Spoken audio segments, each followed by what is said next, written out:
የአሜሪካ መንግስት ዜጎቹ ወደ 5 የኢትዮጵያ ክልሎች ምንም አይነት ጉዞ እንዳያደርጉ አስጠነቀቀ። ለዚህም የጸጥታ ችግርን እንደ ምክንያት አስቀምጧል። የአሜሪካ የውጭ ጉዳይ መስሪያ ቤት ዜጎቹ በትግራይ፣ በአማራ፣ በአፋር፣ በጋምቤላና በቤኒሻንጉል ጉሙዝ ክልሎች ምንም አይነት ጉዞ እንዳያደርጉ አስጠነቀቀ። በዓለም ላይ አሜሪካውያን የሚያደርጉትን ጉዞ በተመለከተ መስሪያ ቤቱ ትላንትና መጋቢት 23 ቀን ባወጣው ማስጠንቀቂያ መሰረት ከፍተኛ የሆነውንና ደረጃ 4 በሚባል የሚታወቀውን ምደባ ለኢትዮጵያ የሰጠ ሲሆን በዋናነት የጸጥታ ችግርን በምክንያትነት አስቀምጧል። በታጣቂዎች የሚፈጸመውን ጥቃት፣ ወንጀል እና እገታ ጨምሮ የተባባሱ የመጡ የጸጥታ ስጋቶችን ጠቅሷል። መስሪያ ቤቱ ከተጠቀሱት ክልሎች ውጭ ያሉትን በደረጃ 3 ወይም ጉዞን እንደገና መመርመር ወይም ማጤን ወይም ሪኮንሲደር ትራቭል በሚባለው ምድብ ውስጥ ያቆዩት ሲሆን ለዚህም ግርግር፣ ሽብርተኝነት፣ የፈንጂ ስጋት እና በመላ ሀገሪቱ የሚታየው የመገናኛ ዘዴዎች መቋረጥ እንደ ምክንያት ጠቅሷል። አዲስ አበባ በአንጻራዊ ሁኔታ የተረጋጋች ብትሆንም በሌሎች የሀገሪቱ ክፍሎች አልፎ አልፎ የሚከሰቱ ግጭቶችና አለመረጋጋቶች እንደሚቀጥሉ ገልጿል። በገዛ ልጁ ላይ አስገድዶ መድፈር የፈጸመ ግለሰብ በ12 ዓመት ጽኑ እስራት ተቀጣ።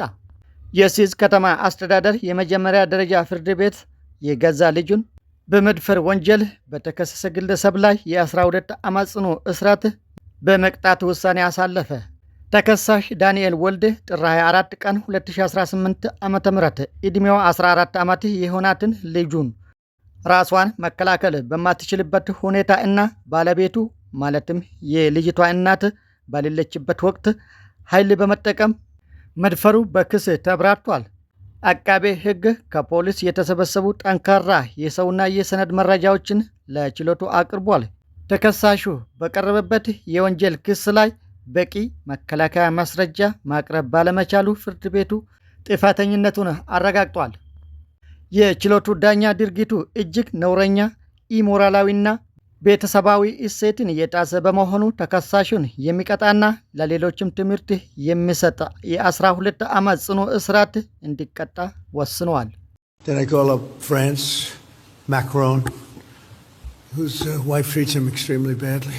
የአሜሪካው ፕሬዝደንት ዶናልድ ትራምፕ የፈረንሳዩን ፕሬዝደንት ኢማኑኤል ማክሮንን በሰላ ቃላት አጥረግርጓቸዋል። ጉዳዩ የፖለቲካ ብቻ ሳይሆን የግል ስድብም ጭምር ነው። ትራምፕ ለፈረንሳይ ደውዬ ነበረ፣ ያ ሚስቱ ክፉኛ ወደ ምታንገላታው ማክሮን የተባለ ሰው እናም እስካሁን መንጋጋው ላይ በሚስቱ ባረፈበት የቡጤ ምት ያለማገገሙን ሰማው ሲሉ ተሳልቀዋል። ይህ ሁሉ ንዴት የመጣው ፈረንሳይ አሜሪካ በኢራን ላይ የከፈተችውን ጦርነት አልደግፍም ማለቷን ተከትሎ ነው። ትራምፕ ፈረንሳይን ጦርነቱ ሲያልቅ ለጥቅም ትመጣላችሁ፣ አሁን ግን ፈሪ ናቸው ሲሉም ወርፈዋቸዋል። የፕሬዝዳንት ዶናልድ ትራምፕ ውረፋ ይሄንን ሲመስል የፈረንሳዩ ፕሬዝዳንት ኢማኑኤል ማክሮን እንደሚከተለው መልሱን መልሶለታል።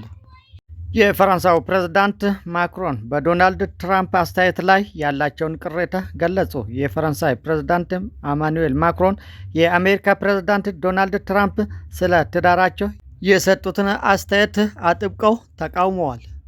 ፕሬዝዳንት ማክሮን በሰጡት አስተያየት ትራምፕ ስለ ግል ሕይወታቸውና ስለ ትዳራቸው የሰነዘሩት አስተያየትና የተናገሩት ንግግር ጨዋነት የጎደለውና የፕሬዝዳንትነትን ደረጃን የማይጠብቅ ወይም ደግሞ የማይመጥን ነው ሲሉ ገልጾታል። እስራኤልና አሜሪካ በኢራን ላይ ከባድ የአየር ድብደባ መፈጸማቸው ተገልጿል። የመካከለኛው ምስራቅ ውጥረት ወደ ከፍተኛ ደረጃ ተሻግሯል እየተባለ ነው። ዛሬ የአሜሪካና የእስራኤል አየር ኃይሎች በኢራን ላይ በፈጸሙት ጥቃት ከ50 በላይ ቦታዎች ላይ ድብደባ መፈጸማቸውን አስታውቀዋል። ይህ መጠነ ሰፊ ጥቃት በዋናነት ያነጣጠረው በኢራን የባለስቲክ የሚሳኤል ማስወንጨፊያዎችና የጦር መሳሪያዎች ማምረቻ ተቋማት ላይ ነው ተብሏል።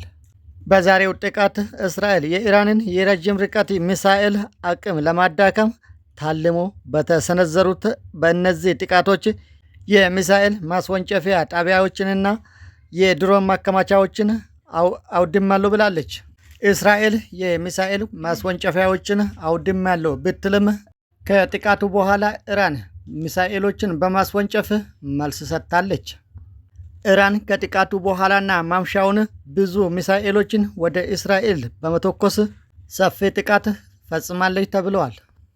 ኢራን ብዙ የሚሳኤል ናዳዎችን ወደ እስራኤል ከተሞች በመተኮስ ቴል አቪቭን ጨምሮ ሌሎች ከተሞች ላይ ሰፊ ጥቃት መፈጸሟ የተነገረ ሲሆን እስራኤልና አሜሪካ ተጣምሮ የፈጸሙት ሰፊ የአየር ጥቃት የኃይል ሚዛኑን ለመቀየር እየታለመ ነው ተብለዋል። በሌላ በኩል ደግሞ ከሁለቱም አቅጣጫ እየተፈጸመ ያለው ጥቃት የግጭትን አቅጣጫ የቀየረና ጦርነቱን ሌላ ምዕራፍ ያሸጋገረ ነው ተብለዋል። ይህ ደግሞ ቀጠናውን ወደ ከፋ ቀውስ ሊያስገባ ይችላል ተብለዋል። ይህ በእንዲህ እንዳለ ዛሬ የአሜሪካን ድሮኖች መመታታቸው ተሰምቷል። ዝርዝሩ የሚከተለው ነው። ይህ ሰበር ዜና ነው። የአሜሪካ የሰማይ ላይ ኩራት በመባል የሚታወቀው የ19ኛው ሪአፕር ድሮን መመታቱ ተሰማ። የሰማይ ላይ ንግስት በመባል የምትታወቀውና በዋጋዋ የቢሊዮኖች ዶላር ባለቤት የሆነችው የአሜሪካ የጥቃትና የስለላ ድሮን MQ-9 ሪአፕር በመባል የምትታወቀው በኢራን የመከላከያ ሰራዊት መመታቷ ተገልጿል።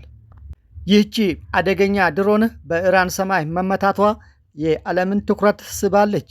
የኢራን የመገናኛ ብዙሃን ይፋ ባደረጉት ምስል መሰረት ሁለት የአሜሪካ MQ-9 ሪአፕር ድሮኖች በፋርስ ግዛት የአየር ክልል ውስጥ ተመተው መውደቃቸውን አረጋግጧል። ይህ ክስተት በሶስተኛው የባህረ ሰላጤ ጦርነት ሰርድ ገልፍ ዋር ውስጥ እስካሁን የወደቁትን የሪአፕር ድሮኖች ቁጥር ወደ 19 ከፍ ያደርጋል ተብለዋል። የቴክኖሎጂ ፊልም የሆነችና እያንዳንዷ የድሮን ዋጋ ከ30 ሚሊዮን ዶላር በላይ እንደምትገመት የሚነገርላት ሲሆን በተደጋጋሚ መውደቋ የአሜሪካ የአየር ላይ የበላይነትን ጥያቄ ውስጥ ይከተዋል ተብሏል። ምሽቱን ከኢራን በተሰማው ሰበር ዜና ኢራን በምድር ለሚደረግ ጦርነት 7 ሚሊዮን ወታደር ማሰለፏን በይፋ ገልጻለች። የሀገሪቱ ጦር ዋና አዛዥም በምሽቱን ባወጁት አዋጅ ሁሉም የሀገሪቱ ጦር በተጠንቀቅ እንዲዘጋጅ የገለጹ ሲሆን ላለፉት ቀናትም አሜሪካ ልትወረን ትችላለች በሚል ኢራናውያን በፈቃደኝነት እንዲዘምቱ የወዶ ዘማች ማስታወቂያ ተነግሮ የነበረ ሲሆን ያንን የወዶ ዘማች ማስታወቂያ አይተው የመጡ 7 ሚሊዮን ኢራናውያን የኢራንን ጦር እንደተቀላቀሉ በዛሬው ዕለት አስታውቃለች። ለምድር ጦር መዘጋጀቷንም ይፋ አድርጋለች። ኢራን የተባባሰው የመካከለኛው ምስራቅ ጦርነት በየሰዓታቱ ልዩነት በርካታ ዜናዎች እየተሰሙበት አሜሪካው ፕሬዝዳንት ዶናልድ ጄ ትራምፕ በእግረኛ ሰራዊት ኢራንን ለመውረር እያሰቡ መሆኑን ተከትሎም የኢራን ጦር ዋና አዛዥ አሁን አመሻሹን በሰጡት መግለጫ እንዳስታወቁት የሀገሪቱ ጦር ለማንኛውም የጠላት ጥቃት በአስቸኳይ እንዲዘጋጅ ሲሉ ምሽቱን አስታውቀዋል። ትዕዛዛቸውንም ተከትሎ ከኢራን መንግስት በተሰጠው ማብራሪያ የኢራን ሰራዊት 7 ሚሊዮን መሆኑ ተነግሯል። ይህ ቁጥር እጅግ በጣም አስደንጋጭ መሆኑን መገናኛ ብዙሃን እየዘገቡ ነው። የኢራን ጦር ዋና አዛዥ ሜጀር ጀነራል አሚር ሀታሚ ሰራዊቱ አመራሮች የጠላትን እንቅስቃሴ በከፍተኛ ጥንቃቄ እንዲከታተሉና ማንኛውንም አይነት ጥቃት ለመከላከልም እርምጃዎችን ለመውሰድ እንዲዘጋጁ ትዕዛዝ መሰጠቱንና የጦርነት ጊዜ አዋጅ መታወጁን ገልጸዋል። ከኢራን አብዮታዊ ዘብ ጋር ግንኙነት እንዳለው የሚነገረው ታስኒም የዜና ወኪል ባወጣው ዘገባ እንደገለጸው ከሆነ አሜሪካና እስራኤል ከተባባሪዎቻቸው ጋር በመሆን በመሬት ዘመቻ በኢራን ላይ ለመክፈት የሚሞክሩ ከሆነ አንድም ሰው መትረፍ የለበትም፣ የገባው ሁሉ ማለቅ አለበት ሲሉ ለሰራዊቱ አዛዦች ትዕዛዝ መስጠታቸውን ምሽቱን በተነገረው ዘገባ ላይ ታይቷል። ዋና አዛዡ በመላው ኢራን ከሚገኙ የጦር አየር መከላከያ እንዲሁም የምድር የባህር ኃይሎች ጋር በቀጥታ መነጋገራቸውንም ዘገባው አመልክቷል። እስራኤልና አሜሪካን ጠበኛ ድርጊቶች ለመጋፈጥ እንዲቻል የኢራን ጦር ጥቃት ለመፈጸምና ለመከላከል ሙሉ ዝግጅት እንዲያደርግ ማሳሰባቸውም ተመልክቷል። የጦርነት ደመና ከሀገራችን ላይ መነሳት አለበት፣ የሁሉም ደህንነት ሊጠበቅ ይገባል፣ ምክንያቱም አንድ ቦታ ደህንነቱ የተጠበቀ ሆኖ ህዝባችን ደህንነቱ ያልተጠበቀ ሊሆን አይችልም ሲሉ ተናግረዋል።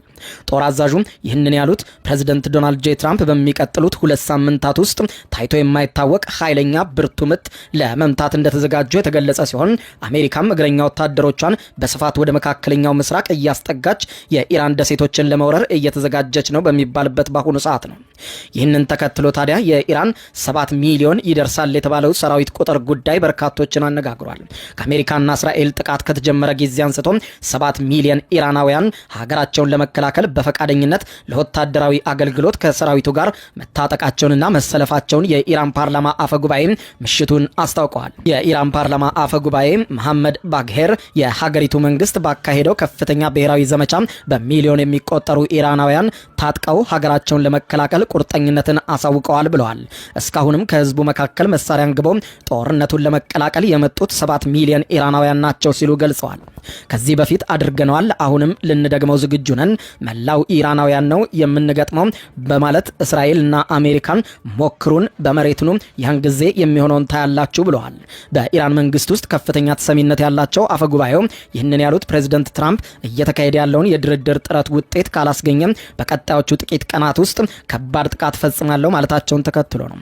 አሁን በሚሊዮን የሚቆጠሩ ኢራናውያን ጠመንጃ በማንሳት ጠላትን ሊፋለሙ እየተዘጋጁ ነው ያሉት የኢራን ፓርላማ አፈጉባኤ መሐመድ ባግሄር በኢራን መንግስት ውስጥ ለመነጋገር የሚሆኑ ሰውና በቀጣይ የሀገሪቱ መሪ ይሆናሉ እያለች አሜሪካ በተደጋጋሚ የምታነሳቸው ሰው ናቸው። በተጨማሪም የኢራን ጦር አዛዥ ሜጀር ጀነራል አሚር ሀታሚም የሀገሪቱ ሰራዊት በመሬት ላይ ለሚካሄድ ጦርነት ሙሉ ዝግጅቱን እንዲያደርግም ተነግሯል። በሌላ በኩል ጦርነቱ ከኢራንና እስራኤል ድንበርም ተሻግሮ መላው የባህረ ሰላጤው ሀገራትን አዳርሷል።